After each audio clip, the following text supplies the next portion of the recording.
अस्सलाम वालेकुम। मैनेजमेंट वाले जो है ना वो जज्बाती हो गए, वो सोच रहे हैं कि शायद पहले हफ्ते बच्चे आ भी जाएंगे। कुर्सियाँ जो है ना उन्होंने अपने हिसाब से वो ठोक के कमरे में जो है ना डाल दी। उन्होंने कहा नहीं ऐसा ना हो कि कहीं कोई बच्चा महरूम रह जाए कुर्सी से।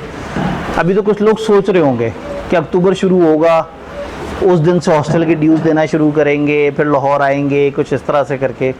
तो इसलिए ना ये मतलब ये वाला मैंने भी कह रहा था कि ये वाली लेन एक्स्ट्रा है। कल भी मैंने जिक्र किया था, लेकिन यहीं जिक्र किया था, बाहर जाके मैं अगली क्लास में घुसा था। तो फिर जो है ना तो वो कल कोशिश करते हैं कि ये वाली जगह ज़रा थोड़ी सी खुली हो जाए दरमियान में, ताकि आप लोगों को आमदोरफ्त में ज़रा आसानी रहे। क्योंकि मुझे लग रहा है कि इस हफ्ते का एंड किया, अगले हफ्ते तक लोग आहिस्ता आहिस्ता ही आ रहे होंगे और हर आने वाला बच्चा कहेगा सर रिपीट कर दे।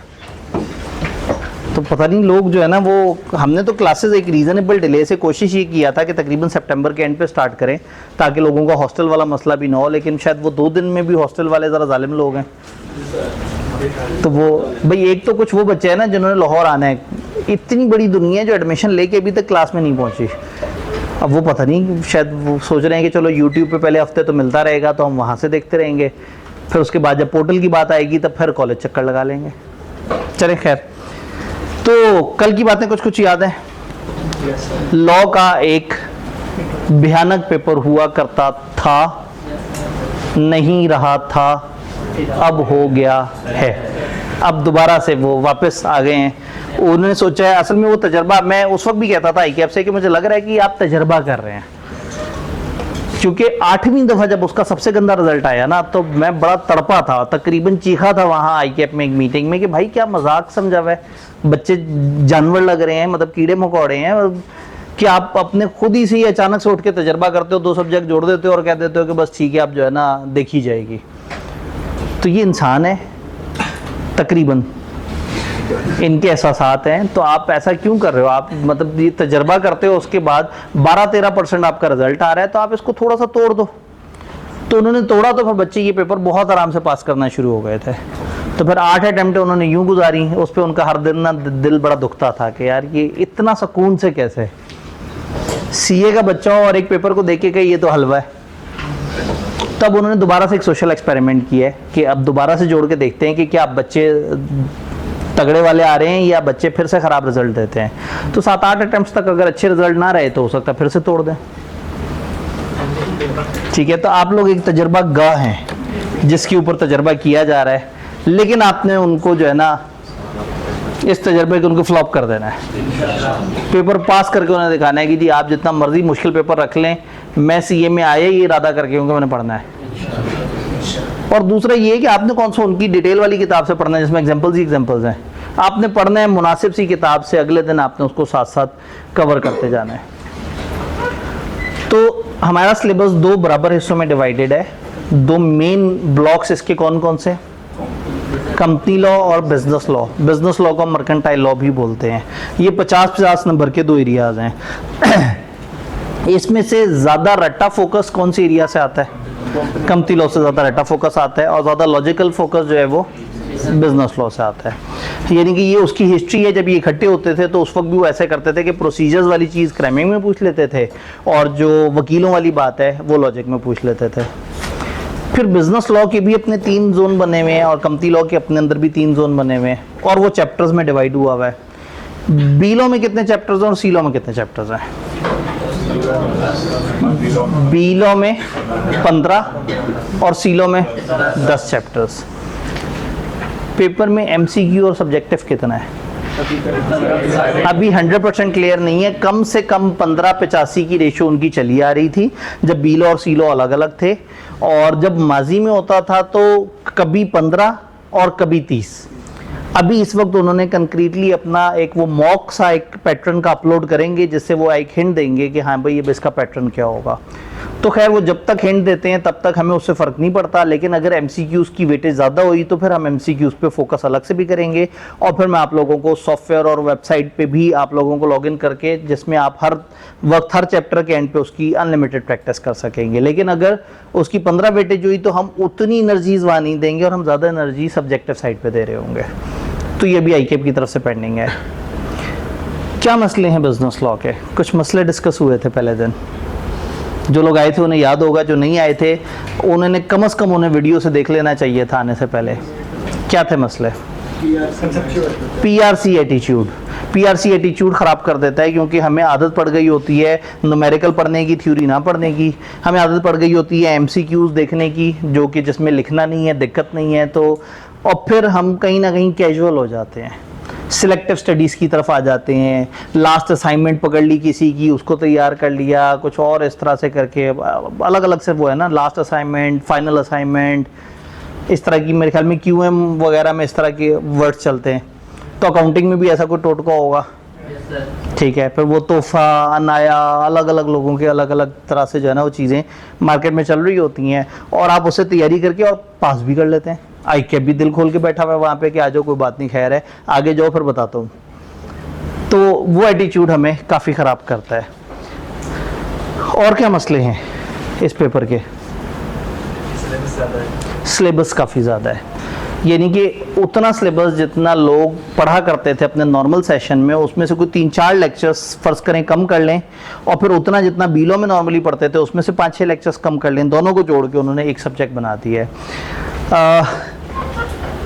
जिस वक्त ये अकेले पेपर थे तो हमारी क्लास 5 डेज़ होती थी, सैटरडे में हमेशा ऑफ रखता था, बाकी सब्जेक्ट्स में ऑन है या नहीं है, लेकिन मैं ये कहता था कि सैटरडे मेरा दिल नहीं मानता कि एक पेपर का छोटा सिलेबस हो और हम उसमें सैटरडेज ऑन करें।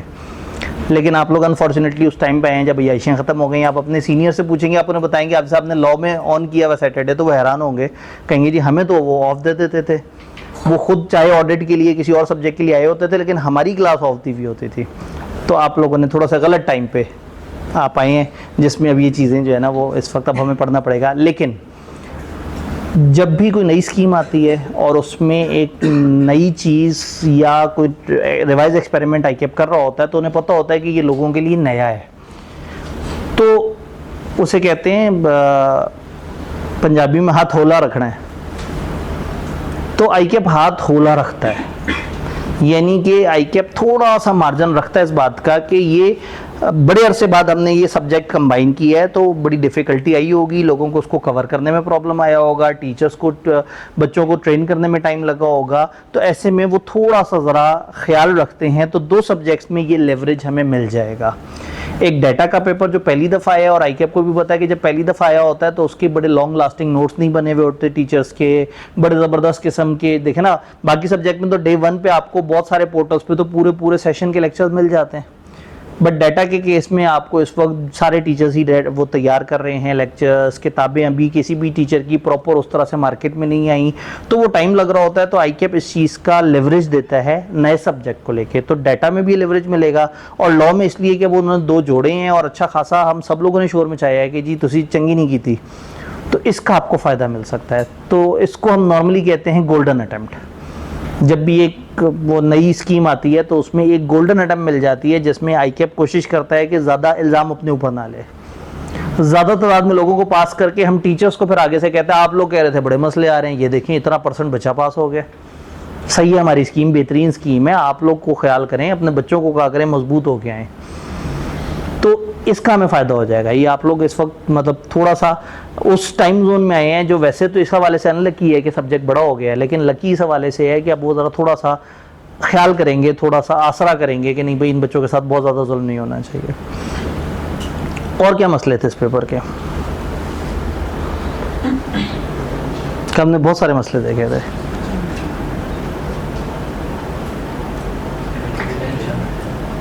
इस पेपर में एक ऐसा मसला आता है जो एफएससी में आपने फेस नहीं किया,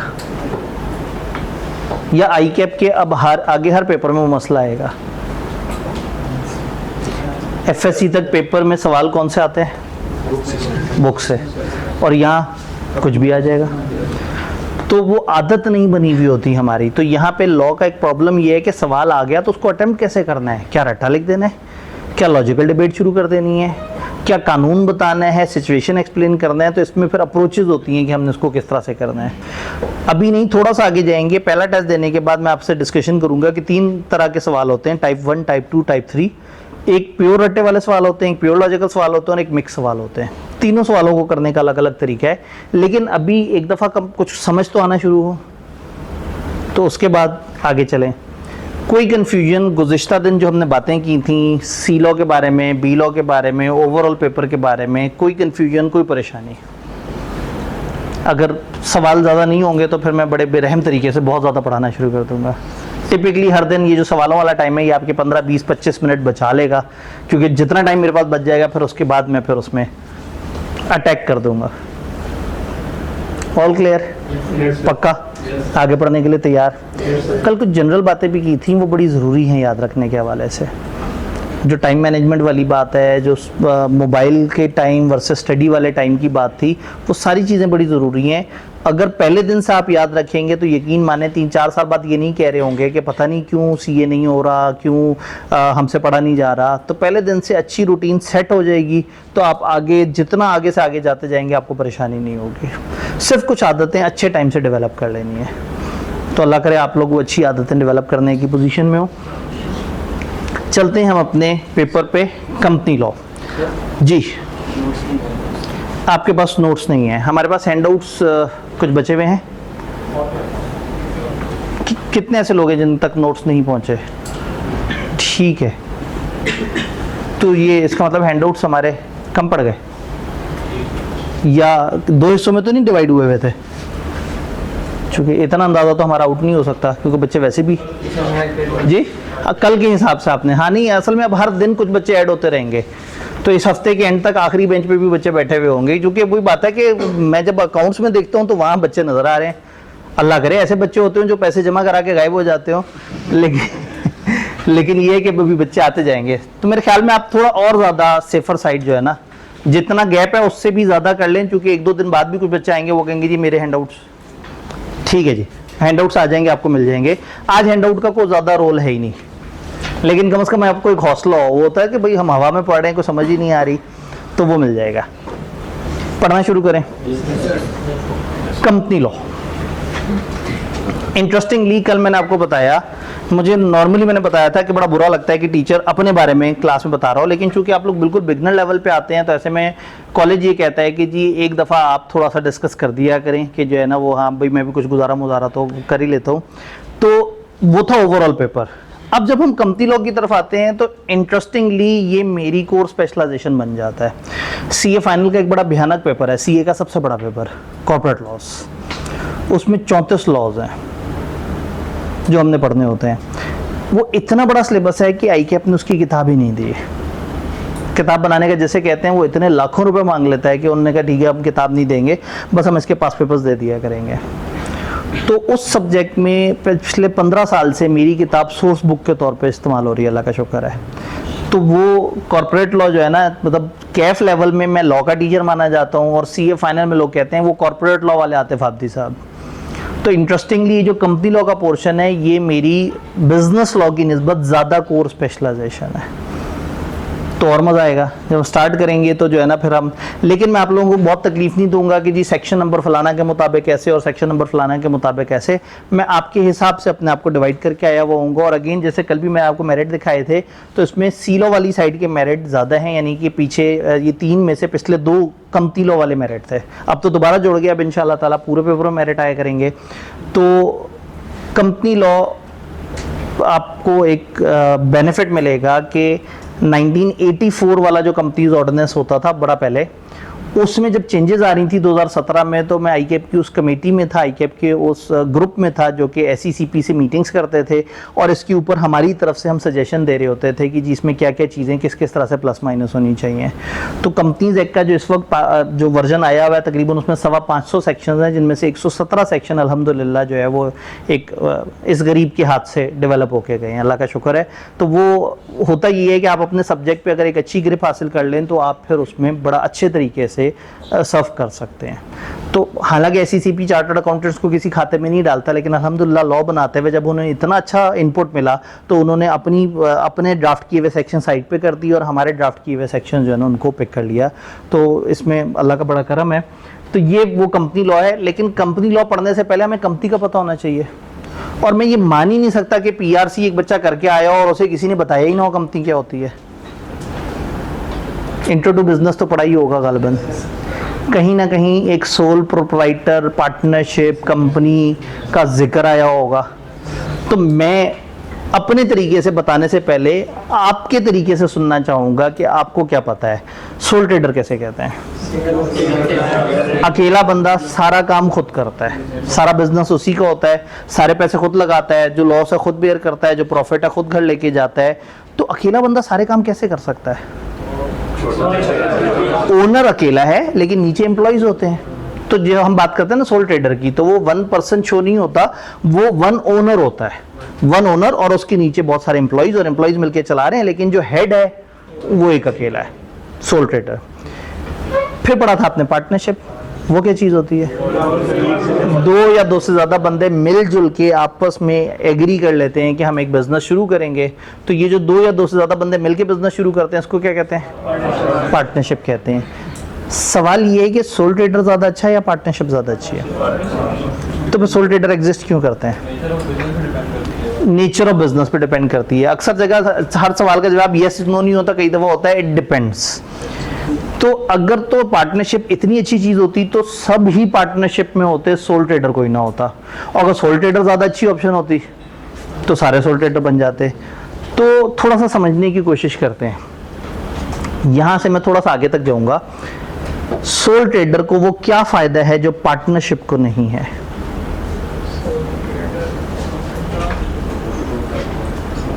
क्यों सोल ट्रेडर बंदा क्यों ना पार्टनर्स 4-5 घुस जाएं, मिलके काम करें?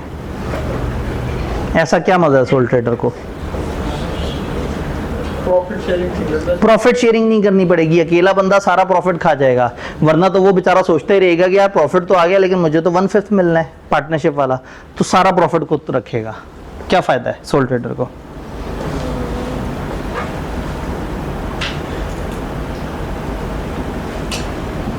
आप एक काम अकेले क्यों करेंगे? ये 3-4 लोगों को साथ क्यों नहीं मिलाएंगे? Decision making power. 4-5 बंदे तो हर वक्त लड़ते रहते हैं, यार ये कर लो, वो कहता नहीं ऐसे कर लो, ये चीज ऐसे कर लो। तो सोल ट्रेडर है, अपनी मर्जी है, जैसे मर्जी बिजनेस चलाए, अपने तरीके से बिजनेस को कवर करेगा। सोल ट्रेडर के साथ जो है ना फ्लेक्सिबिलिटी होता है टाइम का, मतलब उसके ऊपर पाबंदी नहीं होगी किसी की। सोल ट्रेडर है, कोई पूछने वाला ही नहीं है। किसी दिन दुकान खोली, किसी दिन दुकान नहीं खोली, 6-6 दिन तक नहीं आया। ज़्यादा कस्टमर उदास होंगे लेकिन कोई और पूछने वाला नहीं है। लेकिन पार्टनर्स होते, एक बंदा गायब है 3-4 दिन से, तो बात की कहेंगे यार क्या हो गया, तुम्हारा ध्यान नहीं है काम में, तुम प्रॉफिट नहीं लेना चाहते, क्या चल रहा है? तो सोल ट्रेडर को कोई किसी को जवाबदेह नहीं है। वो अकेला होता है, उसको कोई हेड नहीं होता जो डिसीजन लेगा। अकेला है, कोई हेड नहीं है, जो डिसीजन लेगा वो आराम से इम्प्लीमेंट कर देगा, क्विक होगा। कोई बहुत ज़्यादा डेमोक्रेसी नहीं होनी। आज सोचा, रात जहन में ख्वाब आया कि कल ये प्रोडक्ट शुरू करते हैं, अगले दिन सुबह वो प्रोडक्ट शुरू कर ली। सीक्रेसी होगी, किसी के साथ इन्फॉर्मेशन शेयर नहीं हो रहा। ये नहीं होगा कि कल कोई मेरा पार्टनर टूट के अपना बिजनेस ना शुरू कर ले, कंपेटिटर ना बन जाए मेरा। जी, फ्रीडम है हर तरह का, प्रॉफिट डिसीजन मेकिंग। तो अब हमें ये समझ आ गया कि जिसने इनफॉर्मल टाइप का बिजनेस करना है, अकेले खेलना है, प्रॉफिट्स अपने पास रखना चाहता है, अपनी मनमानी करना चाहता है, वो सोल ट्रेडर की तरफ जाएगा। लेकिन पार्टनरशिप के कुछ और एक्स्ट्रा बेनिफिट हो जाएंगे।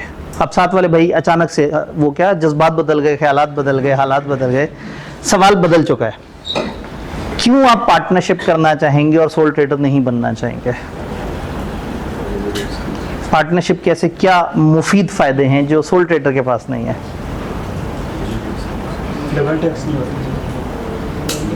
हाँ नहीं इधर फिर हम सबकी तरफ आएंगे, लेकिन अभी जो उसकी लाइबिलिटी डिवाइड हो जाएगी। अगर नुकसान, बिजनेस में फायदा नुकसान दोनों चलते हैं, अगर नुकसान हुआ डिवाइड हो जाएगा, 4-5 लोग मिलके नुकसान शेयर करेंगे। नहीं तो सोल ट्रेडर तो अकेला सारा नुकसान भरता।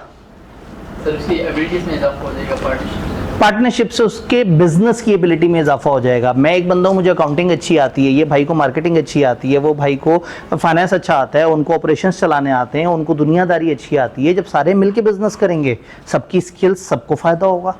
जी, डिसीजन मिलके लेंगे। जब भी मुशावरत से डिसीजन होता है तो टाइम तो लगता है, लेकिन उसकी क्वालिटी बेहतर होती है, उसमें सारी प्लस माइनस देखा होता है। वरना एक बंदा फैसला जज्बाती लेता है, जैसे आप पहले जज्बाती हो रहे थे कि हाँ 4 पेपर, लेकिन अगर आप अपने घर वालों से डिस्कस करेंगे तो हो सकता है वो कहेंगे बेटा ध्यान से, कोई बात नहीं, कोई जल्दी नहीं है, हमें कोई जल्दी नहीं है, तुम खामखा बहुत तेज हो रहे हो। जी, लॉस शेयर चाहिए। लॉस शेयर हो जाएगा, ये बात हुई थी।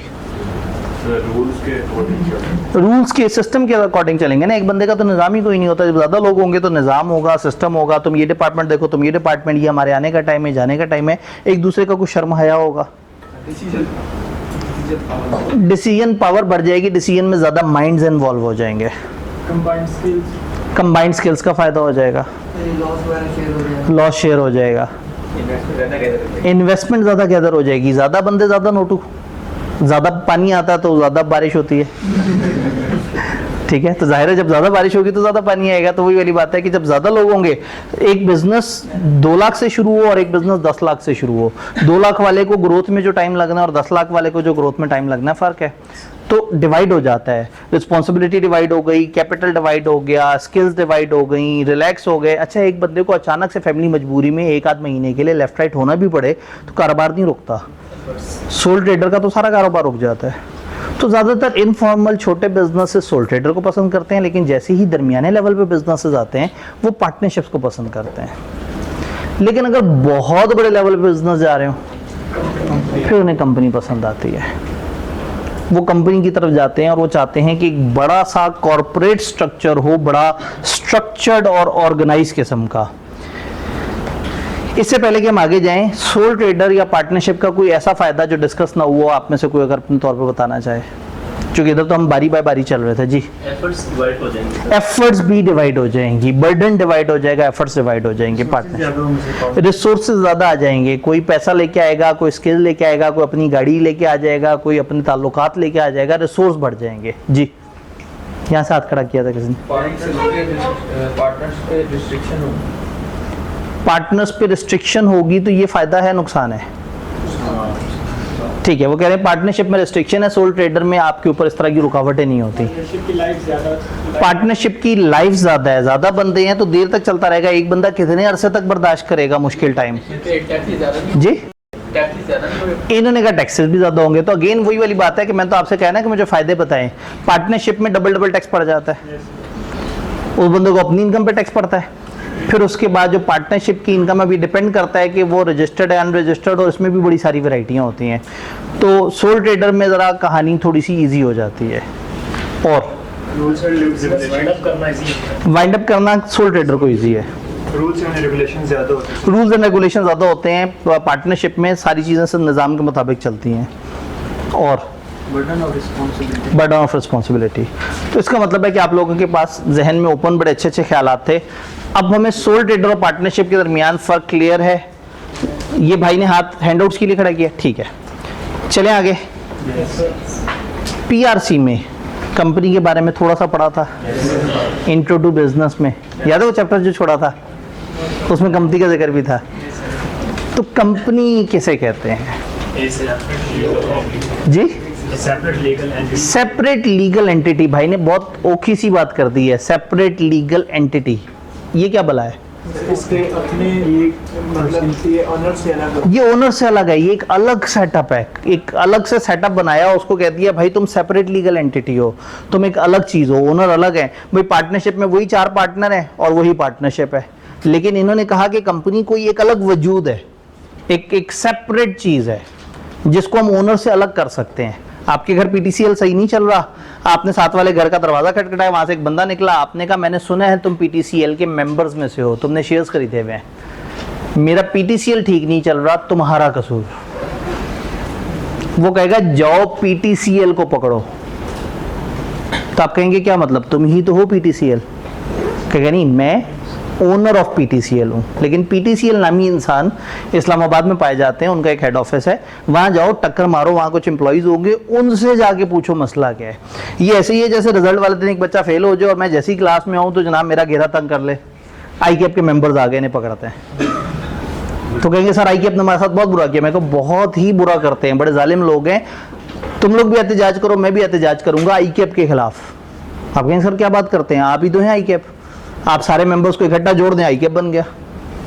नहीं, आई कैप एक इदारा है, एक सेपरेट इदारा है जिसकी अपनी शनाख्त है, मैं उसका मेंबर हूँ, मैं डिसीजन मेकिंग में, वोटिंग में कुछ जगह पे कंट्रीब्यूट कर सकता हूँ, but I am not I cap. I cap एक सेपरेट इदारा है जिसका अपने अकाउंट्स हैं, अपने एसेट्स हैं, अपने हिसाब किताब है। तो अगर पार्टनरशिप सारे पैसे जोड़ के एक सेटअप बनाएं और वो सेटअप के अपने हिसाब किताब हो तो फिर वो कंपनी की तरह सेपरेट लीगल एंटिटी बन जाती है। इस सेपरेट लीगल एंटिटी पे आते हैं, लेकिन मुझे खुशी इस बात की हुई कि आपने ये ओखे से लफ्ज़ जहन में रखे हुए थे, सेपरेट लीगल एंटिटी वाले। और कोई खास बात जो कंपनी के बारे में आप बताना चाहें? जी, इसकी लायबिलिटी लिमिटेड होती है। इसको खास लेवल तक हम लिमिट कर सकते हैं कि हाँ भाई तुम लोग 20 लाख रुपए से चल रहे हो, ये तुम्हारा कैपिटल है, तुम्हारा इससे ऊपर नुकसान नहीं हो सकता, तो लायबिलिटी भी लिमिटेड होती है। और कंपनी 2017 ये 2017 का जो कंपनीज एक्ट है उसके मुताबिक बनी है, ठीक है। Strict law and regulation. ये स्ट्रिक्ट लॉज एंड रेगुलेशन है। पार्टनरशिप में फिर भी फ्लेक्सिबिलिटी होती है। 4-5 बंदों ने जो कागज पे खुद ही तय कर लिया वो रूल्स बन गए। थोड़ा बहुत पार्टनरशिप का एक एक्ट 1932 भी है जो हम लोग बिजनेस लॉ वाली साइड पे पढ़ेंगे, लेकिन कंपनी के केस में SECP आ जाएगा, रजिस्ट्रार आ जाएगा, गवर्नमेंट के इदारे आ जाएंगे, FBR आ जाएगा कि ये कानून ऐसे फॉलो करो, ये कानून ऐसे फॉलो करो। तो बहुत रिजिड, बहुत स्ट्रिक्ट रूल्स हैं। और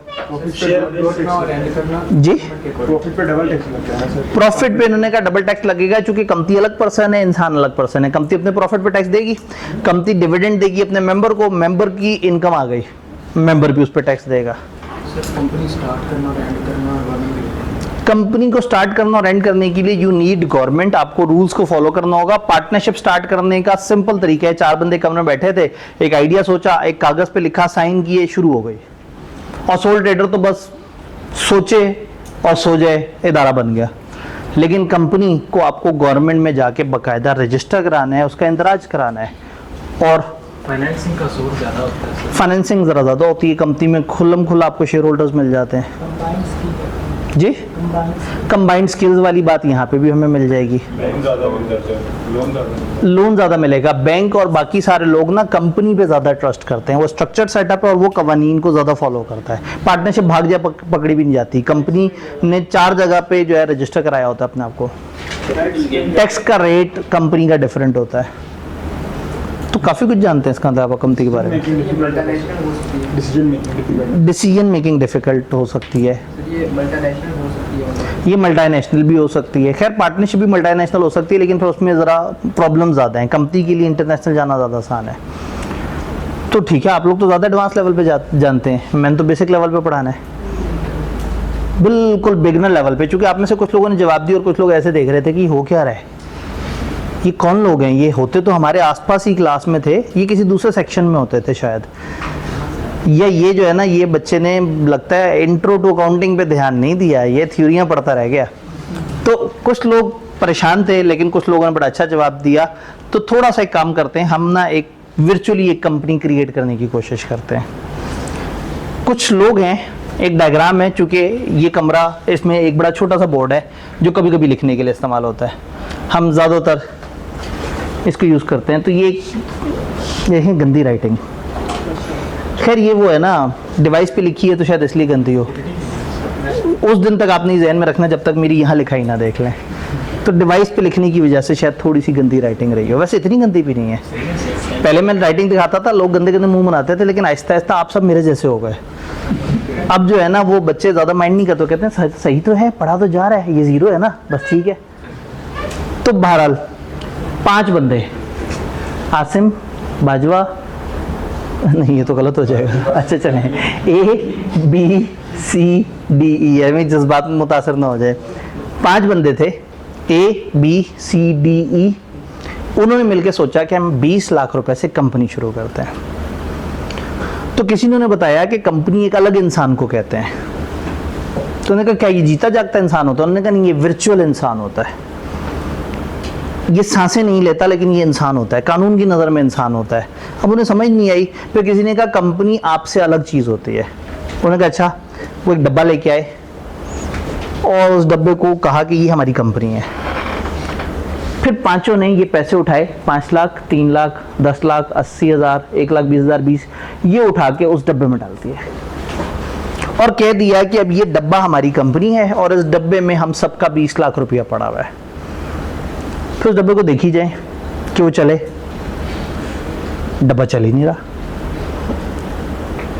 तो आपस में बैठ के सोचा कि भाई वो लोग यही कहते थे ना, कंपनी एक अलग इंसान है, हमने पैसे इकट्ठे करके एक अलग इंसान को दे दिया और वो इंसान सांस लेता हुआ इंसान भी नहीं होना चाहिए। डब्बे में पैसे डाल दिए, डब्बा चल क्यों नहीं रहा? तो पता ही लगा कि नहीं, ये डब्बा चलाना इंसानों नहीं है, लेकिन ये डब्बा और हम अलग अलग लोग हैं। ये जो मैंने जब इसमें 5 लाख डाल दिए हैं ना, तो ये मेरा नहीं रहा पैसा, ये किसका हो गया? ये कंपनी का हो गया। अब कंपनी के पास 20 लाख रुपया इसमें आया हुआ है।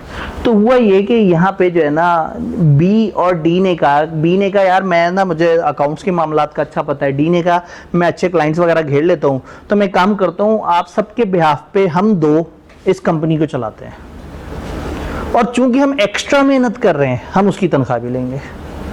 भाई पार्टनरशिप में क्या होता है, कुछ कैश लेके आते हैं, कुछ स्किल्स लेके आते हैं, कई दफा दोनों ही कैश ले आते हैं। कंपनी में ओनर बनने के लिए सिर्फ पैसा चाहिए।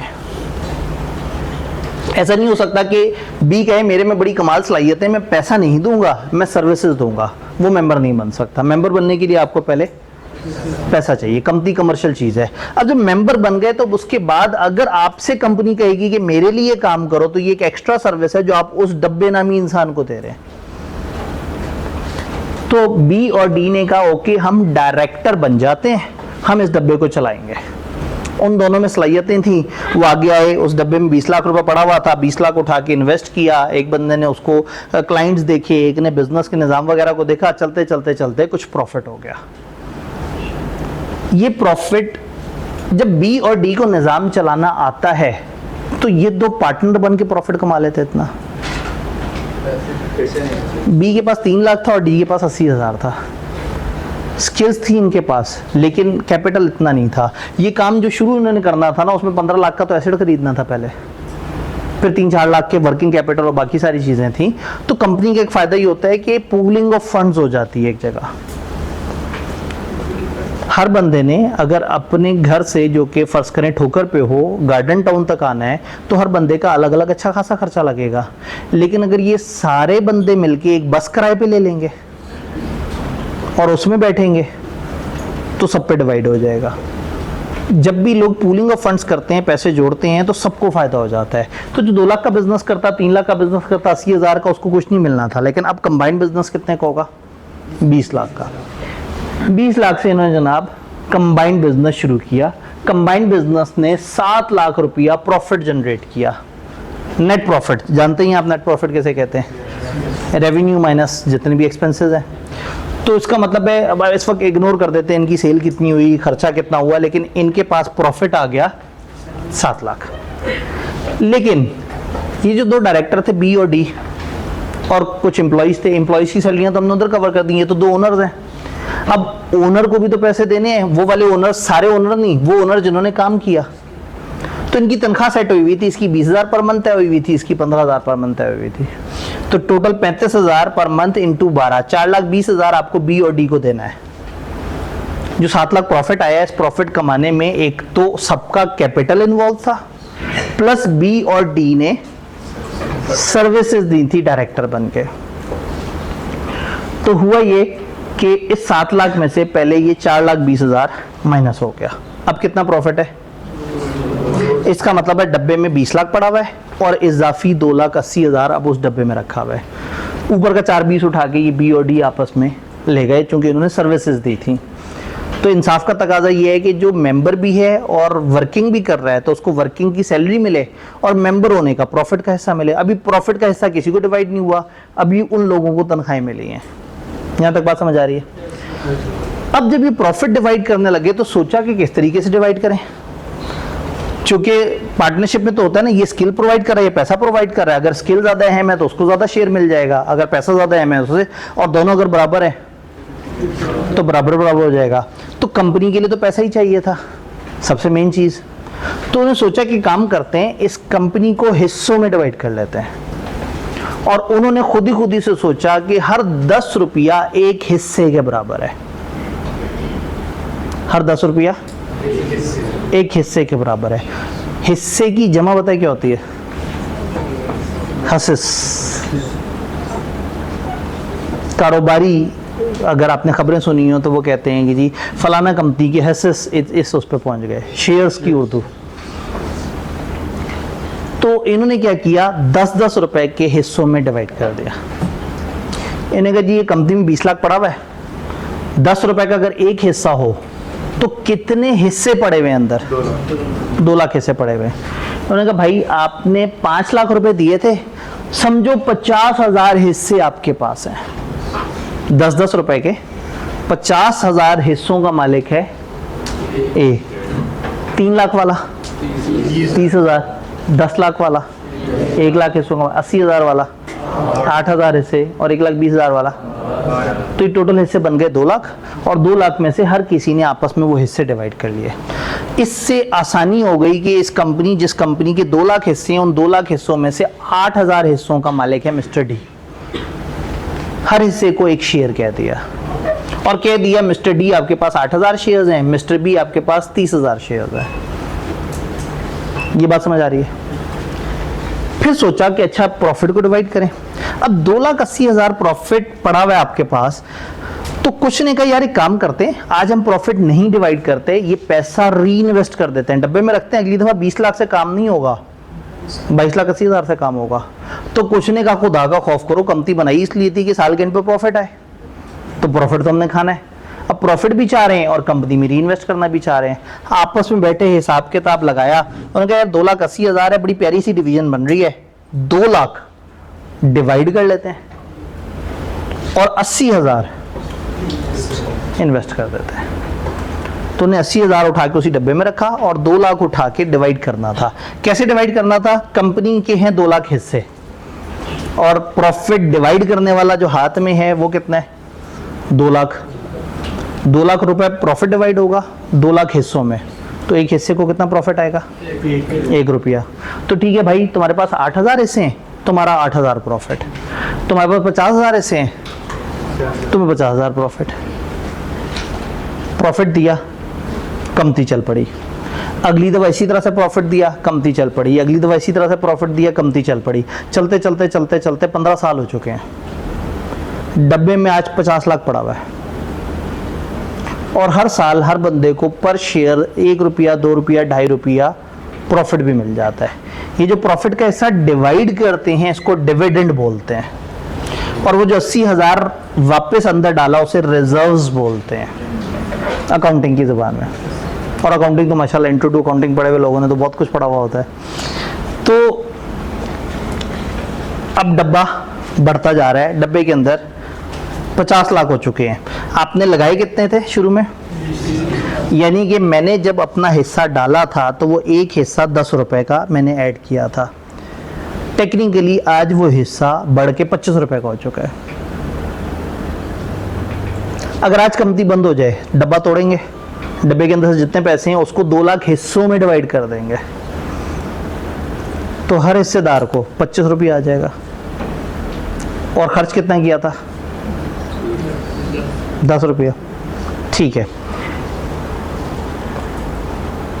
मिस्टर सी को कुछ पैसों की जरूरत पड़ी, उसको किसी से पैसे चाहिए थे, तो उसने सोचा कि मैं अपने कुछ हिस्से बेच देता हूं। कितने हिस्से? उसने सोचा मैं अपने 30,000 हिस्से बेच देता हूं। बाहर एक इन्वेस्टर आदमी था, उसको इसने कहा देखो ये कंपनी की परफॉर्मेंस देखो, 15 साल से तूफान मचा रही है, और हर हिस्से के अवज कंपनी के अंदर डब्बे में कितना पड़ा हुआ है? 25। कैलकुलेशन समझ आ रही है? डब्बे के अंदर 25 पड़ा हुआ है। और उसने कहा ये कागज मैं तुम्हें दूंगा ना, जिसको मैं शेयर कह रहा हूँ हिस्सा, ये ऐसा जादुई कागज है कि हर साल 1, 2, 1.5 रुपया कमाता रहता है। क्या ख्याल है? भाई अगर वो ये इसको कुछ हिस्से दे देगा तो वो जो डिविडेंड उसको मिल रहा था उतने हिस्सों का दूसरे बंदे को मिलना शुरू हो जाएगा।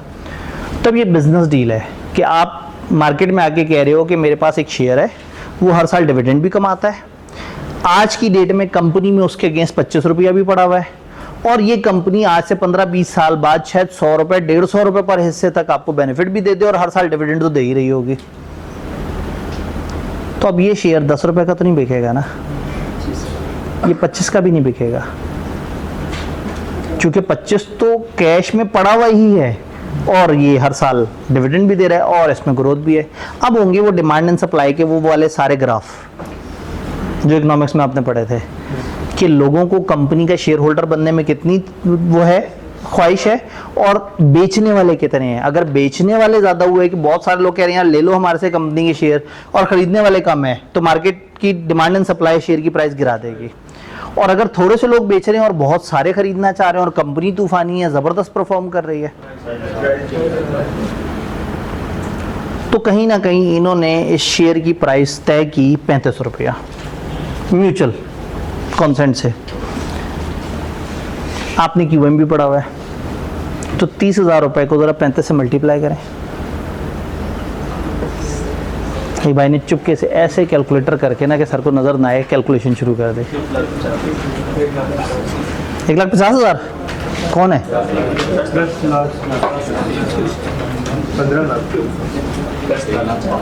10,50,000। हाँ जी, इसी जवाब तक पहुंचे। कितने शेयर बेचे? 30,000। थे कितने?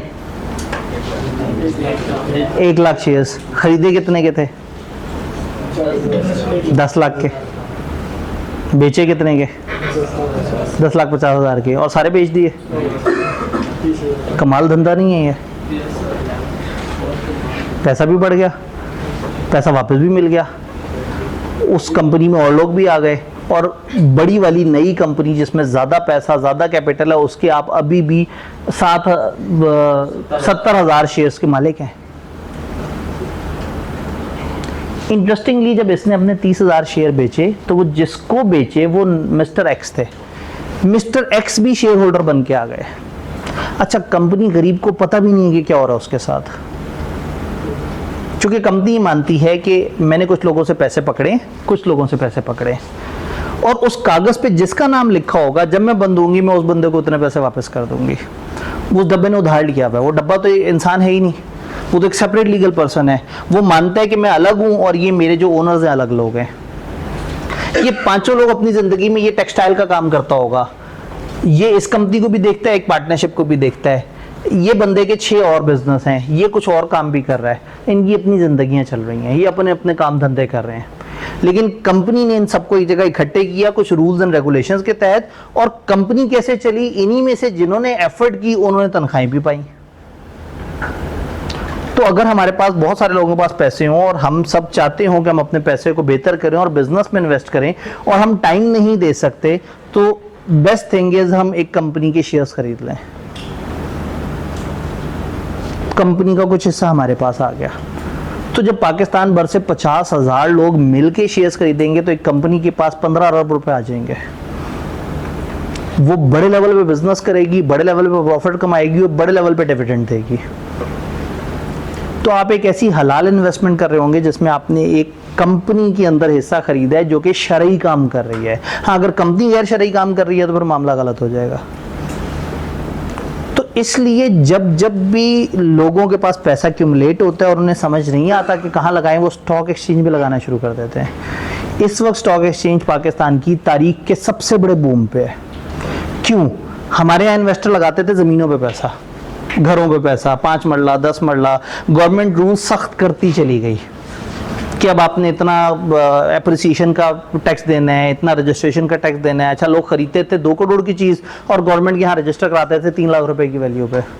गवर्नमेंट ने रजिस्ट्री वैल्यूज़ भी बढ़ा दी, सेल के ऊपर भी टैक्स रख दिया, परचेज के ऊपर भी टैक्स रख दिया, जितना प्रॉफिट हुआ उसके ऊपर भी टैक्स रख दिया। फिर अगर फाइलर नहीं है तो टैक्स के रेट बहुत ज़्यादा बढ़ा दिए। इतनी ज़्यादा पेचीदगी एंटर कर दी कि घरों से लोग घबराए और 2-3 साल पहले गाड़ियों में घुस गए।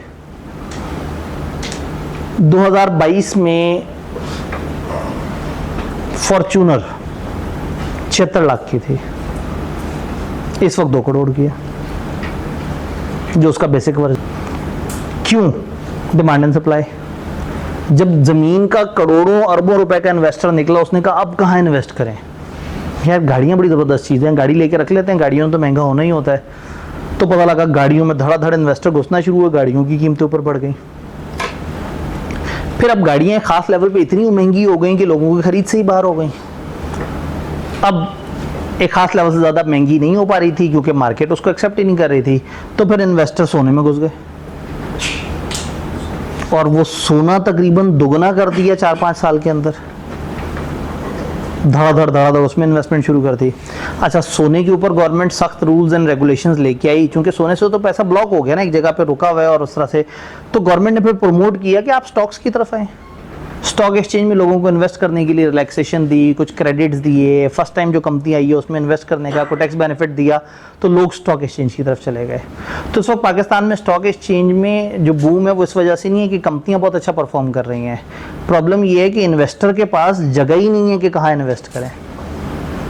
बैंकों में रखते थे, चूँकि हमारी जो रियासत मदीना वाली वो थी हुकूमत, वो 22-23% तक इंटरेस्ट रेट ले गए थे। अब ये जो काफिर लोग हैं ये 9-10% पे ले आए हैं इंटरेस्ट रेट को। तो उस वक्त लोगों ने पैसा बैंकों में पार्क करना शुरू कर दिया था कि सूद खाते रहेंगे। अब बैंक से भी अच्छा रिटर्न नहीं मिल रहा, ज़मीन भी रिटर्न नहीं दे रही, तो लोगों पैसा निकाल के गवर्नमेंट की ख्वाहिश है कि वो बिजनेस सेक्टर के ऊपर लगाएं। अब बिजनेस सेक्टर पे लगाएंगे, एक फैक्ट्री पे लगाएंगे, लोग धोखा करके भाग जाएंगे। कोई कारोबार शुरू करेंगे तो उन्हें करना नहीं आएगा। तो सबसे सेफ है कि कुछ सियाने काम कर रहे हैं, ऑलरेडी बिजनेस चल रहे हैं, चलते हुए बिजनेस में जाके हम स्टॉक खरीद लें और उस चलते हुए बिजनेस के बेनिफिट का कुछ हिस्सा हम भी ले जाएं। जब ये 35 रुपए का शेयर खरीदेगा इस कंपनी का वो बंदा, तो डब्बे में 35 रुपए नहीं आएंगे, 35 रुपए ऐसे जाएंगे। समझ रहे हैं? इसका मतलब यहाँ दो बिजनेस हो रहे हैं, एक बिजनेस डब्बा कर रहा है और एक बिजनेस ये 5 लोग कर रहे हैं। इन 5 लोगों ने कोई चीज खरीदी है, कुछ कागज खरीदे हैं जो महंगे होने पे बेच भी सकते हैं। हाँ, लेकिन ये उस तरह के कागज नहीं है जैसे फॉरेक्स के अंदर होते हैं या बिटकॉइन या इस तरह की चीजों में जिसके पीछे कोई कमोडिटी नहीं होती। इस कागज के पीछे एक चलती कंपनी है और कभी भी आप ये कागज दे के उस कंपनी में से उतना हिस्सा ले सकते हैं। तो इसलिए फिर स्टॉक एक्सचेंज पे लोगों का ट्रस्ट भी बढ़ जाता है और फिर लोग ज़्यादातर इन्वेस्ट करते हैं। तो बेसिकली अब ये अलग है, कंपनी पता नहीं अपना कौन सा काम धंधा कर रही है, टेक्सटाइल का काम कर रही है। इन ये 5 मैंने सामने लिखी हो सकता है ये 50,000 हो, इन 50,000 को पता भी नहीं होगा कि ये क्या काम करती है। वो तो अपना बिजनेस कर रहे हैं, शेयर खरीदा 2 महीने बाद बेच दिया, फिर शेयर खरीदा 4 महीने बाद बेच दिया। तो इसलिए बजाय इसके कि वो सारे इसमें हर वक्त घुसे रहें, ये एक सेपरेट लीगल पर्सन है, वो सेपरेट लीगल पर्सन है। हाँ, उनमें से जो इंटरेस्ट रखते होंगे, स्किल रखते होंगे, करना चाहते होंगे काम, वो डायरेक्टर बन के आ जाएंगे। ये तो वो थे ना एम्प्लॉयमेंट तनख्वाह पे, इनके इलेक्शंस हुआ करेंगे 50,000 लोगों के। इन इलेक्शन में से 10-12 लोग आएंगे वोटों से सिलेक्ट होके और वो कंपनी की काबीना में बैठ के कंपनी के डिसीजन लिया करेंगे कि फलाना बिल्डिंग खरीदें या ना खरीदें, फलाना काम शुरू करें या ना करें। क्योंकि डब्बे में तो दिमाग नहीं है ना, डब्बे को चलाना इंसानों ने और इंसान अपनी दुनिया में मगन है। लेकिन डब्बा खराब चलेगा तो ये सब तंग होंगे, तो ये सब क्या करेंगे, आपस में से मुंतखब करेंगे कुछ ऐसे डायरेक्टर्स को जो कंपनी को चलाएं, और अगर अच्छा ना चलाएं तो अगले इलेक्शन में उनको ख़त्म करके कुछ और लोगों को ले आएं। जैसे हम सब पाकिस्तान के मेंबर्स हैं और हम सब पाकिस्तान को चला भी नहीं सकते, तो फिर हम क्या करते हैं, हम आपस में से अपने से सबसे ज़्यादा मुत्तकी, परहेजगार, आबिद व जाहिद, नेक, सादिक, अमीन बंदा अपने अपने इलाके से चूज़ करते हैं और उसको कहते हैं तुम हुकूमत में जाके इस मुल्क को हमारे लिए चलाओ। कितना प्यारा निज़ाम है। बजाय इसके कि बदमाश मुल्क पे हुकूमत करें, बजाय इसके कि गलत तरीके से मुल्क पे हुकूमत हो, हर इलाके के पास ऑप्शन है कि वो अपने इलाके का दी बेस्ट पर्सन सेलेक्ट करके भेज दें। अब अगर हम अपने इलाके के चौधरी से ज़्यादा मरूब हैं, हम अपने इलाके में, चूंकि मैं भट्टी हूं तो मैंने भट्टी को ही वोट देना है चाहे वो कातिल है, लेकिन चूंकि मैंने उसे वोट देना है तो अगर मैं वोटर गलत होगा तो मेरे इलाके से बंदा गलत जाएगा, और जब इतने सारे गलत बंदे एक जगह इकट्ठे होंगे तो फिर वो गवर्नमेंट बना लेंगे। तो कंपनियों में भी तकरीबन ऐसे ही होता है, जिस तरह की पॉलिटिक्स पाकिस्तान में होती है उस तरह की कंपनियों में भी होती है। यहाँ पे भी पावर गेम होती है, लोग इलेक्शन को रिज करते हैं, इलेक्शन के अंदर चीज़ें प्लस माइनस हो रही होती हैं। तो अल्टीमेटली ये जमहूरी अमल है, जिस तरह का जमहूरियत पाकिस्तान में नज़र आती है, कंपनी इस जमहूरियत की बेस्ट एग्जाम्पल है कि पूरे पाकिस्तान के 50,000 अलग अलग फील्ड के लोग मेंबर्स हैं, जिनमें से कुछ लोग इलेक्शन वाले दिन वोट डालने आएंगे और वो कुछ लोगों को मुंतखब करेंगे और वो चंद लोग इन सब के बिहाफ पे पूरी कंपनी को चलाएंगे। और फिर ये सारे डायरेक्टर्स मिलके अपने आपस में से या बाहर से भी कोई अच्छा अगर बंदा नजर आए उसको चीफ एग्जीक्यूटिव के तौर पे चूज कर लेंगे, और फिर वो chief executive all in all होगा, वो कंपनी की डे टू डे अफेयर्स को देख रहा होगा और उस कंपनी का जो सिंबॉलिक हेड होगा वो चीफ एग्जीक्यूटिव होगा। बट इस सारे प्रोसेस में कंपनी रही अलग और हम रहे अलग। कंपनी ने किसी के 40,000 रुपए खा लिए वो पहुंचा डी के पास या ई के पास पहुंचा, उसने कहा जी मुझे 40,000 दो, ई उसको 40,000 नहीं देगा। लेकिन अगर पार्टनरशिप होती 3-4 बंदों की, उनमें से एक ने खाए होते तो हम दूसरे के पास पहुंच जाते कि तुम्हारे पार्टनर ने खाए हैं, पैसे दो। जब वो बंदा ई के पास आएगा, कहेगा 40,000 दो, तुम्हारी कंपनी ने धोखा दिया, कहेगा जाओ कंपनी को पकड़ो। क्यों? क्योंकि कंपनी वो है जो भाई ने मुश्किल सा लफ्ज बोला था, सेपरेट लीगल एंटिटी। कंपनी एक अलग वजूद है, कानूनी तौर पर अलग वजूद है। अब ये कंपनी अपने नाम से एसेट्स खरीदती है, ये कंपनी बिल्डिंग खरीदेगी अपने नाम से, ये कंपनी गाड़ी खरीदेगी अपने नाम से। इस कंपनी का अपने नाम से बैंक अकाउंट होगा, ये कंपनी अपने नाम से बिजनेस करेगी, अपने काम से अपने नाम से लाइसेंस लेगी, अपना प्रॉफिट कमाएगी, प्रॉफिट इन मुफ्तखोरों को भी बांटेगी जो कि मुफ्तखोरे नहीं है, क्योंकि वो कंपनी इनके पैसों और इनकी स्किल से चल रही है। तो इस तरह का निज़ाम रखा है कि जिसमें बहुत सारे लोग एक जगह इकट्ठे हो गए, खुद ही ऑर्गेनाइज तरीके से चलना शुरू कर देते हैं। डायरेक्टर अच्छे नहीं होंगे, अगली बार निकाले जाएंगे। तो बहुत सारे लोगों ने मिलकर अगर एक बहुत बड़ी, बहुत फॉर्मल पार्टनरशिप बनानी हो तो उस बहुत बड़ी पार्टनरशिप को कंपनी कहते हैं। अब इस कंपनी और पार्टनरशिप में क्या फर्क है? ये कंपनी एक अलग वजूद है, पार्टनरशिप अलग वजूद नहीं था। 4 बंदों को कलेक्टिवली हमने कहा था ये 4 पार्टनर है। इस कंपनी में सेपरेट जो एंटिटी है, इसमें आपकी लायबिलिटी लिमिटेड है। ये भाई साहब बी ने 3 लाख रुपए भरा था, इस बी का 3 लाख से ऊपर का नुकसान ही नहीं हो सकता, अपनी इनिशियल इन्वेस्टमेंट से ज्यादा नुकसान नहीं हो सकता। यानी कि बड़े से बड़ा मुश्किल से मुश्किल वक्त भी आ जाएगा तो कंपनी की लायबिलिटी है 20 लाख रुपया, जितना उसका पेड अप कैपिटल था। तो यानी इन लोगों का ज्यादा से ज्यादा अगर कुछ पैसा डूबेगा तो वो उतना होगा जो इनिशियल इन्वेस्टमेंट थी। इनको घर आके नहीं कहेंगे अपने असासे बेचो, हमारा नुकसान पूरा करके दो। लेकिन अगर एक पार्टनरशिप ने किसी का 7-8 लाख का नुकसान कर दिया तो पहले पार्टनरशिप बंद होगी, फिर वो उनके घरों के एसेट बेचने पड़ेंगे उन्हें उसको पूरा करने के लिए। तो कंपनी में लिमिटेड लायबिलिटी होती है, पार्टनरशिप में नहीं होती। कंपनी में सेपरेट लीगल एंटिटी होती है, पार्टनरशिप में उस तरह से नहीं होती। 4 बंदे पार्टनर्स हैं, एक बंदा छोड़ के गया, पार्टनरशिप फोर्थ, जो कि पार्टनरशिप थी ABCD एसोसिएट्स। अच्छा 4 बंदे चल रहे हैं, एक नया बंदा आया, नई पार्टनरशिप बनानी पड़ेगी। इधर क्या हो रहा है? कंपनी को पता ही नहीं, कंपनी अपने धंधे में बैठी हुई है और शेयर्स की मार्केट में आज इस सेकंड किसी और के पास शेयर्स हैं, 15 सेकंड बाद किसी और के पास शेयर्स हैं, ऑनलाइन ट्रेडिंग हो रही है। तो इसका मतलब है कंपनियों में ओनर्स चेंज हो रहे हैं, पार्टनरशिप में ओनर्स इस तरह से चेंज नहीं होते। यानी कंपनी में आप पूरी की पूरी ओनरशिप उठा के किसी दूसरे को बेच दें। क्या ओवरऑल ये मैप और कहानी समझ आई है?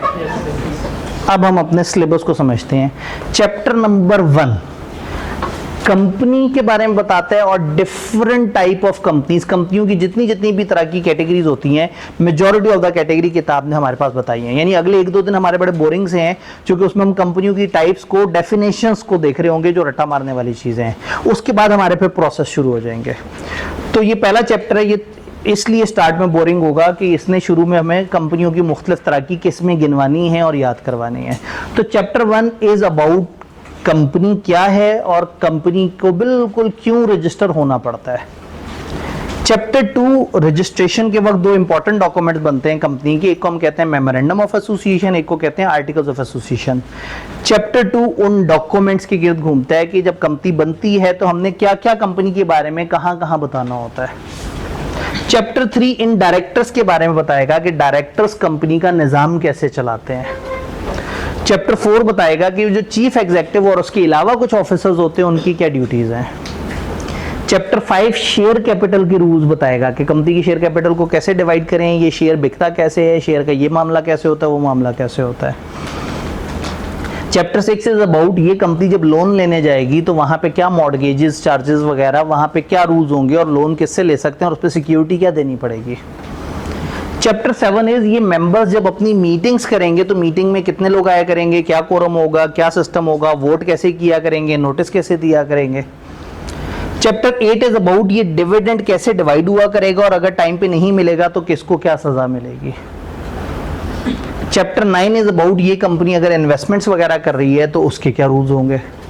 और चैप्टर 10 इज अबाउट ये कंपनी अपने सारे मामलात के अकाउंट्स कैसे बनाएगी। फिर वो चैप्टर जो उन्होंने ख़त्म कर दिया वो था वाइंडिंग अप। वो बताता था ये कंपनी बंद किस तरह से होगी, जैसे शुरू कैसे हुई थी वो हमने पढ़ा, तो वो फिर हमें एंड पे बताता था कि कंपनी बंद किस तरह से होगी। तो ICAP को लगा कि नहीं ये थोड़ा सा हैवी है, हालांकि यकीन माने वो बड़े मज़ेदार सा चैप्टर था, लेकिन उनको लगा नहीं ये एडवांस बात हो गई, ये बच्चे फाइनल में जाके पढ़ें, तो बड़ा आसान करके 6 सफ़े माइनस कर दिए। तो वाहिद चैप्टर जो डिलीट हुआ है वो वाइंडिंग अप, और 5 और 6 शेयर कैपिटल को डील करते थे पुराने उसमें, उन दोनों को मर्ज करके एक चैप्टर बना दिया। तो अब चैप्टर पहले 12 होते थे, अब 10 हो चुके हैं। ये कंपनी लॉ के मज़े हैं कि आप 10 चैप्टर्स के बाद भी एक ही मोटे थीम के गिर्द घूम रहे होंगे, कंपनी कैसे कहते हैं। बिजनेस लॉ में वैरायटियाँ चल जाती हैं। पहला chapter is about constitution, Pakistan का आइन, पाकिस्तान के आइन में क्या हुकूमत का निज़ाम क्या है, किस तरह से है। चैप्टर 2 से लेके 10 तक कॉन्ट्रैक्ट एक्ट पढ़ते हैं, कॉन्ट्रैक्ट एक्ट बनता कैसे उसके अलग चैप्टर हैं, कॉन्ट्रैक्ट एक्ट परफॉर्म कैसे होता अलग चैप्टर हैं। फिर 3 चैप्टर पार्टनरशिप के बारे में पढ़ते हैं, सब भूल जाते हैं, फिर सुनते हैं पार्टनरशिप क्या चीज़ है। फिर चैप्टर 14 में जो पाकिस्तान में चेक शेक्स और इस तरह के जो कागज़, इस तरह के जो इंस्ट्रूमेंट्स हैं उनका क्या निज़ाम है। चैप्टर 15 में जाते हैं तो 2 और लॉ उठा के पढ़ना शुरू कर देते हैं।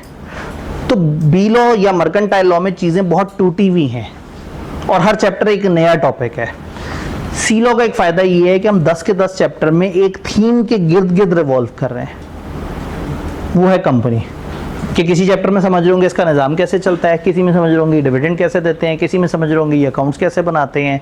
तो इसलिए sea law is easy to digest, ये कम टाइम में कवर भी हो जाता है, जहन में भी रहता है, और चूंकि पेपर में इसमें से क्रैमिंग बेस्ड काफ़ी ज़्यादा आता है तो शुरू से इसको पढ़ने का एक फ़ायदा होता है कि हम इसको 2-3 दफ़ा रिवाइज करने की पोजीशन में आ जाते हैं। तो इसलिए हमने कंपनी लॉ वाले पोर्शन से स्टार्ट किया है कि इससे क्या होगा कि आप एक सफिशेंट टाइम में तकरीबन कोई 6 हफ्ते 7 हफ्ते के अंदर आप सिलेबस का आधा पोर्शन ख़त्म करके ईजी हो जाएंगे कि यस हम लोगों ने एक अच्छी सफिशेंट कवरेज कर ली है। तो क्या ये सारा थीम समझ आया? हल्का सा किताब से कुछ अल्फाज पढ़ लेते हैं। फीचर्स ऑफ कंपनी, किताब में कुछ जुमले लिखे हुए हैं, कुछ याद करने वाला नहीं है, जस्ट जनरली पढ़ने वाला है, आपके पास किताब में भी होगा। सोल ट्रेडर किसे कहते हैं? An individual who owns and run his और हर ओन, वो बंदा जो अपना बिजनेस चलाता है खुद से, वो सोल ट्रेडर है।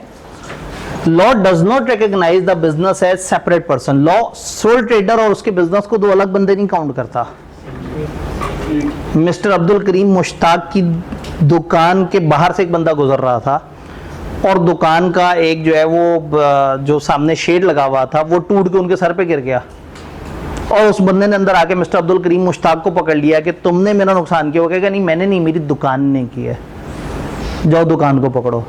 तो सोल ट्रेडर में ये मजाक नहीं है, सोल ट्रेडर और उसकी दुकान एक ही चीज़ है। कंपनी इस तरह का मजाक कर सकती है, ये नहीं कर सकते। तो ये सेपरेट पर्सन नहीं है, ये पर्सन पर्सनली लायबल होता है। जो भी बिजनेस के डेट्स हैं उसके लिए वो ज़ाती ज़िंदगी में अपने घर के एसेट बेच के भी लायबल होगा। पार्टनरशिप में क्या होता है? ग्रुप ऑफ इंडिविजुअल्स है who own and run their own business, जो ओन भी करते हैं और अपना बिजनेस खुद चलाते हैं। पार्टनरशिप बिजनेस भी एक पर्सन नहीं रिकॉग्नाइज है लॉ में, और पार्टनर्स पर्सनली लायबल हैं जॉइंटली विद अदर पार्टनर, सारे पार्टनर मिलजुल के एक दूसरे के साथ लायबल हैं अपने फर्म के या अपनी पार्टनरशिप के मसलों के लिए। तो कंपनी के बारे में किताब क्या बता रही है? Capital of company is represented by, ये जुमला समझ आ रहा है? कंपनी में जो भी पैसा है उसको किस तरह से मेजर करते हैं? हम कहते हैं ये इतने शेयर्स हैं, ये इतने हिस्से हैं। ऑर्डिनरी शेयर होल्डर्स इसके ओनर्स होते हैं। अब शेयर होल्डर्स की भी 2 किस्में होती हैं, ऑर्डिनरी प्रेफरेंस, आपने थोड़ा सा इसके बारे में पीआरसी में पढ़ा था, लेकिन हम ज़्यादा डिटेल से यहाँ पे पढ़ेंगे इंशाल्लाह आगे चल के। Created by process established by companies act, companies act के प्रोसेस के थ्रू रजिस्टर होती है। कंपनी एक लीगल पर्सन है, उसके ओनर से सेपरेट। इसको एक मुश्किल लफ्ज़ के तौर पे हम कहते हैं doctrine of corporate personality. Doctrine कहते हैं किसी रूल को, कॉर्पोरेट कंपनी को कहते हैं पर्सनैलिटी। पर्सनैलिटी किसे कहते हैं? शख्सियत। तो कंपनी की अपनी शख्सियत का जो कानून है, मुश्किल लफ्ज़ है डॉक्ट्राइन ऑफ कॉर्पोरेट पर्सनैलिटी। याद रखना चाहें तो MCQ में खामखा ये लफ्ज़ आ जाए तो आपके पता नहीं क्या चीज़ है। तो ये जो कंपनी सेपरेट लीगल एंटिटी के लॉ को कानूनी ज़बान में बोलते हैं doctrine of corporate personality. Companies are manage by their directors. किताब ने पहले इतना बताया फिर पेट नहीं भरा, उन्होंने कहा नहीं आपको बताते हैं वो 3 कौन सी चीज़ें हैं जिसमें कंपनी डिफरेंट होती है। Separate legal personality, company other person के साथ कॉन्ट्रैक्ट में शामिल हो सकती है, कंपनी अपने एसेट्स खरीद सकती है, कंपनी अपने खुद टैक्स देगी अपनी इनकम पे, यानी कंपनी अपने ओनर से बिल्कुल अलग अलग है। चूंकि ये डेफिनेशन नहीं है तो हमने याद नहीं करना। लॉ में जब डेफिनेशन आती है वहाँ हम बाउंड होते हैं, वहाँ हम वर्ड बाय वर्ड याद करते हैं, और जहाँ एक्सप्लेनेशन होती है वो हम अपने अल्फाज में खुद लिख सकते हैं। वो लोग जिनको खुद से लिखना आता है या आहिस्ता आहिस्ता डेवलप हो जाए वो अपने अल्फाज में लिख लिया करें। जिनको लगता है मैं खुद से लिखूंगा तो एग्जामिनर नहीं समझ पाएगा, वो याद करने की आदत डेवलप कर सकते हैं। और अच्छा याद करने का तरीका हमेशा रजिस्टर में लिखने का है, यानी आप जब घर जाके इसको रजिस्टर पे लिखने के बारे में सोचेंगे तो 20-22 मिनट में फ्री हुए हुए होंगे, लेकिन मुझे तसल्ली हो जाएगी कि आपके एक नीट एंड क्लीन रजिस्टर पे वो चीज़ आ गई, और आप आइंदा जब भी रिवाइज करेंगे मेरी किताब मेरे हैंड आउट से नहीं करेंगे, अपने रजिस्टर से अपने हाथ की लिखाई से करेंगे। लिमिटेड लायबिलिटी, दूसरा अहम फीचर क्या है? Liability of owners of company for debt of company is limited to amount of their investment in the company. Owner की लायबिलिटी कंपनी के अंदर जो कंपनी के डेट्स हैं, डेट्स क्या होते हैं? जो उधार कर्जे वगैरह कंपनी के, उसके लिए वो लायबल है कहां तक? To the amount of their investment. वो जो 20 लाख रुपया डाला था ना वहां तक लायबल है। अब उससे ऊपर क्या चल रहा है उससे कोई लेना देना नहीं। ट्रांसफर ऑफ ओनरशिप, कंपनी में तीसरा खास फीचर क्या है कि यहाँ ओनरशिप ट्रांसफर हो जाती है, यानी कि परपेचुअल सक्सेशन है। सक्सेशन कहते हैं विरासत को, परपेचुअल किसे कहते हैं? परपेचुइटी पढ़ी थी क्यूएम में, और परपेचुअल इन्वेंटरी सिस्टम शायद पता नहीं वो भी पढ़ा हुआ है। तो आपने तो परपेचुअल भी समझा हुआ है, परपेचुइटी भी समझी हुई है। परपेचुअल इन्वेंटरी सिस्टम लगातार होता था, साथ साथ अपडेट होता रहता था। परपेचुइटी अनलिमिटेड चलती हुई एनवीटी होती थी। तो परपेचुअल का मतलब होता है जो चलता रहता है। सक्सेशन किसे कहते हैं? विरासत को। तो कंपनी में परपेचुअल सक्सेशन होती है, यानी ऑनगोइंग विरासत होती है। आज 5 लोगों ने कंपनी बनाई थी, शायद 10 साल बाद 50,000 लोगों उनमें कोई वो बंदा ना हो जिन्होंने कंपनी बनाई थी। तो कंपनियों की ओनरशिप बदलती रहती है। Any legal person can own share in company. Company में कोई भी पर्सन शेयर खरीद सकता है, इवन एक और कंपनी भी दूसरी कंपनी के शेयर खरीद सकती है, क्योंकि कंपनी खुद भी तो एक पर्सन है। Share holder can transfer their share in ownership of company to, share holder अपने शेयर किसी को भी बेच सकते हैं। It does not affect the legal status और एग्जिस्टेंस ऑफ कंपनी। ओनर अगर अपना शेयर बेच के चला गया तो कंपनी को पे कोई फर्क नहीं पड़ा, कंपनी जिंदा है, कंपनी चल रही है। ओनर बदल जाएगा, कंपनी नहीं बदलेगी। Company continues to exist unaffected by change in ownership. Company चलती रहती है, ओनरशिप में चेंज से उसको उसकी ज़ात पे कोई फर्क नहीं आता।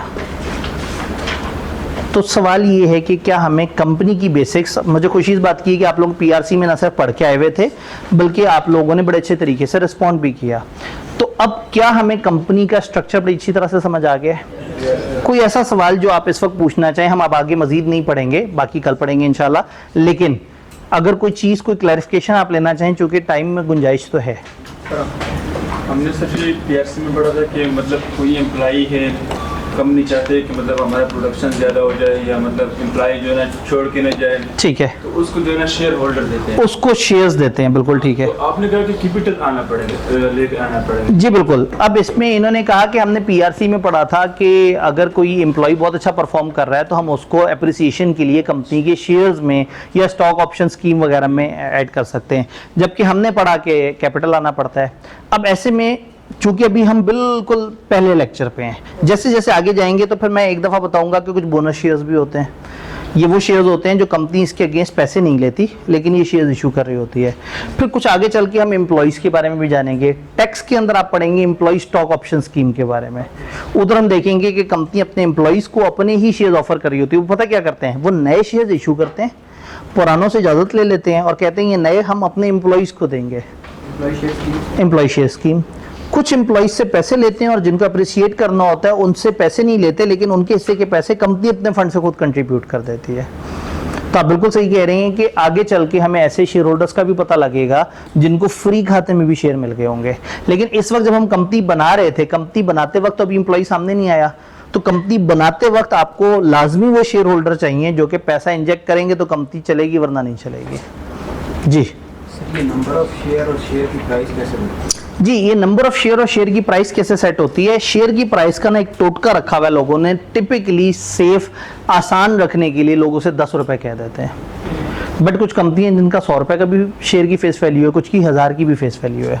तो होता ये है कि ये जो फेस वैल्यू है इस पर हम देखते हैं भेड़ चाल कि अच्छा भाई अब शेयर की वैल्यू रखने लगे, क्या रखें, उनका क्या करते हैं लोग, उनका सब लोग 10 रुपये का रखते हैं, तो उन्होंने भी 10 रुपये का रख दिया। अब नंबर ऑफ शेयर्स कितने होंगे, सिंपल सा है, जितना कैपिटल है उसको जब 10 पे डिवाइड करेंगे तो उतने नंबर ऑफ शेयर्स आ जाएंगे, हर बंदे को उसके हिसाब से दे देंगे। तो नंबर ऑफ शेयर्स और शेयर की जो फेस वैल्यू है ये तय करना को उस तरह से साइंस नहीं है। नॉर्मली 10 रुपये सेट कर लेते हैं, फिर बाद में चल के देखते हैं। कई दफा क्या होता है, कंपनी की मार्केट वैल्यू पहुंच गई होती है 900 रुपये पे और कागज पे लिखी आ रही होती है 10 रुपये, तो फिर ये आगे चल के अपनी फेस वैल्यू जो कागज वाली वैल्यू वो भी बढ़ा सकते हैं। चैप्टर 5 में उसका तरीका भी पढ़ेंगे इंशाल्लाह। जी सर, अभी हमने पढ़ा कि एक कंपनी दूसरी कंपनी के शेयर्स खरीद सकती है। ठीक है। तो सर अगर दो कंपनीज आपस में राइवल्स हैं तो एक कंपनी दूसरे के शेयर्स खरीदती है, ठीक है। तो उस कंपनी के डायरेक्टर्स जब वो बनाते हैं तो एक कंपनी के बंदे को दूसरी कंपनी का डायरेक्टर बना दिया, बिल्कुल, तो वो तो उस कंपनी के जो सीक्रेट्स हैं वो लीक कर देगा। बिल्कुल सही है। देखिए जब हमने कहा एक कंपनी दूसरी कंपनी में इन्वेस्ट कर सकती है तो इसका मतलब है कि जो हमारी राइवल कंपेटिटर कंपनी है वो भी हमें इन्वेस्ट कर सकती है। इसलिए ना इन कंपनियों को कहते हैं पब्लिक कंपनियां। ये पब्लिक है, इनमें जो मर्जी आ जाए। अब कैसे बचाएं अपने आप को, अगर एक कंपनी चाहती है कि उसके यहाँ उसके दुश्मन या वो लोग ना आए तो वो कोशिश करें कि ज़्यादातर जो शेयर्स हैं वो बड़े हाथों में रखें, यानी अपने चंद जो पाइनियर मेंबर्स हैं उनके हाथ में रखें, ताकि जो बाकी शेयर होल्डर्स हैं वो उतने बड़े बने ही ना कि इलेक्शन लड़के वो डायरेक्टर बन के आ सकें। और फिर क्या होता है, जब इलेक्शन का प्रोसेस होता है तो फिर ये देखते हैं कि हाईएस्ट वोट किसको मिले, सेकंड हाईएस्ट किसको मिले, थर्ड हाईएस्ट। अगर 70% लोग इकट्ठे हैं तो 30% वाले अपना डायरेक्टर बैठा ही नहीं सकेंगे, 70% वाले ही वोट्स को इतना मैनिपुलेट कर देंगे कि इनकी पसंद का बंदा आ जाएगा। ये पॉलिटिक्स तो होती है, लेकिन स्टिल अगर एक बहुत चालाक कंपेटिटर है तो वो कुछ भी कर सकता है। जैसे मियां मंशा ने एक दफ़ा अपनी कंपेटिटर कंपनी खरीद ही ली, अपने सारे रिश्तेदारों और बहुत सारे लोगों के थ्रू थोड़ा करते करते वन फाइन गुड डे 50% ज़्यादा शेयर इसके पास आ गए और कंपनी के चलाने वालों को जाके कंपनी से निकाल दिया।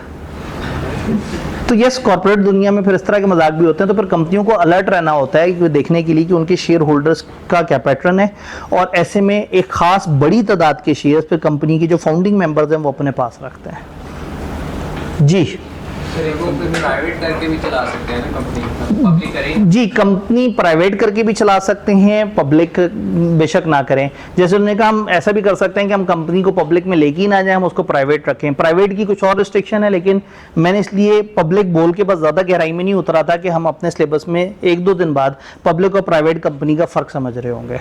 जी, वहाँ से एक भाई का हाथ खड़ा है। सर, बीओडी को सैलरी भी मिलेगी और डिविडेंड भी मिलेगी? जी बिल्कुल, बोर्ड ऑफ डायरेक्टर्स में बीओडी में जो लोग मौजूद हैं, अच्छा इन्होंने बी और डी कहा, ठीक है, तो ये बड़ा इत्तेफाक हो गया क्योंकि बोर्ड ऑफ डायरेक्टर्स को बीओडी भी कहते हैं, तो बीओडी। तो बोर्ड ऑफ डायरेक्टर्स को सैलरी भी मिलेगी और चूंकि वो मेंबर्स भी हैं तो जितना ये रेशो है उनकी, इस रेशो के हिसाब से उनको डिविडेंड भी मिलेगा। सर, जो कंपनी सर रिटेन करती है सर, वो बोर्ड ऑफ डायरेक्टर डिसाइड करते हैं कि जी बिल्कुल, अब कंपनी कितना रिटेन करती है वो कौन तय करता है। हम चैप्टर 8 में इसके बारे में पढ़ रहे होंगे कि एक पूरा इजलास बुलाते हैं डायरेक्टर्स का, वो देखते हैं कि कंपनी किस तरफ जा रही है और फिर वो डिसाइड करते हैं कि हमें कितना डिविडेंड देना है, कितना नहीं देना। फिर मेंबर्स की सेकंड मीटिंग होती है, वो उसके ऊपर अपनी राय देते हैं। तो जाहिर है हमेशा short term benefit versus long term benefit vis-a-vis चलता है। आप सब कुछ आज बेनिफिट लोगे तो कंपनी कभी आगे नहीं जाएगी, सब कुछ फ्यूचर में डाल दोगे तो आज रोते रह जाओगे। तो समहाउ कहीं ना कहीं एक दरमियानी सी अप्रोच, कुछ कंपनियों ने अपनी पॉलिसी बनाई होती है, हम हमेशा हाफ डिविडेंड दे दिया करेंगे, हाफ री इन्वेस्ट कर लिया करेंगे, लेकिन ये डिसीजन डायरेक्टर्स अपनी मीटिंग में लेते हैं। जी, यहाँ से भाई था कोई? सर, ये जो 4,20,000 है, जी 4,20,000 ग्रॉस प्रॉफिट में से क्यों नहीं माइनस किया? जी, ये ग्रॉस प्रॉफिट में से क्यों नहीं माइनस किया? बिल्कुल इसलिए कि आपने अभी तक ना पार्टनरशिप और सोल ट्रेडर के बारे में पढ़ा हुआ है, आप लोगों ने अभी कंपनियों के अकाउंट्स नहीं देखे हुए उस तरह से। तो आपको समझाने के लिए कि आपको जो पुराना नेट प्रॉफिट याद है वहां से कहानी शुरू करते हैं और इसको माइनस कर लेते हैं। अदरवाइज प्रैक्टिकली ये फिर ऊपर ग्रॉस में से ही माइनस हो रहा होता है। लेकिन यहाँ इसलिए समझाने के लिए कि फर्ज करें इनको साइड पे कर दें, नेट प्रॉफिट इतना निकला था, लेकिन चूंकि ये लोग काम कर रहे थे तो इनको सैलरी जाएगी। तो कुछ चीजें यहाँ जरा बेसिक रखी हैं, यानी कि 5 शेयर होल्डर से कंपनी बनती भी नहीं, वैसे कम से कम 500 चाहिए होते हैं पब्लिक कंपनी बनाने के लिए। लेकिन ये इस एग्जाम्पल का मतलब था कि हमें ओवरऑल एक फ्लो समझ आ जाए। जी प्रीवियसली मिलता जुलता क्वेश्चन है कि जब एक कंपनी का कैपिटल बढ़ गया, ठीक है, कि ये डिसीजन मेकिंग कौन करता है कि उसका शेयर की प्राइस बढ़ानी है, शेयर के नंबर बढ़ाना है? जी, जब कंपनी के शेयर कैपिटल बढ़ गया तो ये कौन फैसला करेगा कि जी उसके शेयर की प्राइस बढ़ाएं या नंबर ऑफ शेयर बढ़ाएं? अगेन बोर्ड ऑफ डायरेक्टर्स करेंगे, चैप्टर 5 के मुताबिक करेंगे। अभी हम आगे पढ़ेंगे। असल में आज पहला दिन है, इनमें से हर चीज़ पे सोचे ना, अगर मैं पूरा चैप्टर पढ़ेंगे डायरेक्टर्स के बारे में तो कितना कुछ होगा उसमें।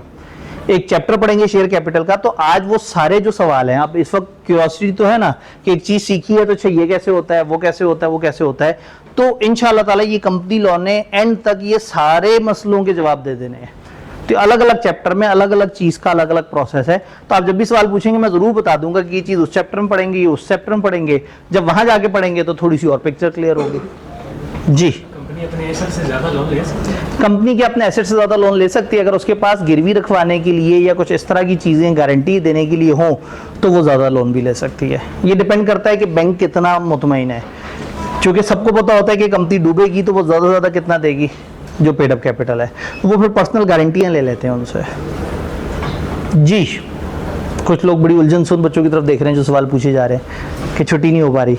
ठीक है जी, कोई मसला नहीं है। हमने ये देखा, कागज़ पे जो पढ़ा वो थोड़ा था लेकिन लॉजिक समझी, तो आपने ये जो वो देखा है इसको पढ़ के आना है। इसको इवन लिखने की ज़रूरत नहीं है, लेकिन अगर फिर भी लिखना चाहें तो वो जो नीचे का पोर्शन है जहाँ कंपनी के 3 सेपरेट फीचर्स हैं उसको ज़रूर लिख लीजिएगा रजिस्टर में। तो कल इंशाल्लाह ताला पहले पिछले दिन का रिकैप करेंगे, फिर कहानी आगे बढ़ाएंगे। बस अगले 2 दिन में से ना एक दिन थोड़ा सा शायद 1-1.5 दिन हमारा बोर होगा जब हम कंपनियों की टाइप्स की डेफिनेशन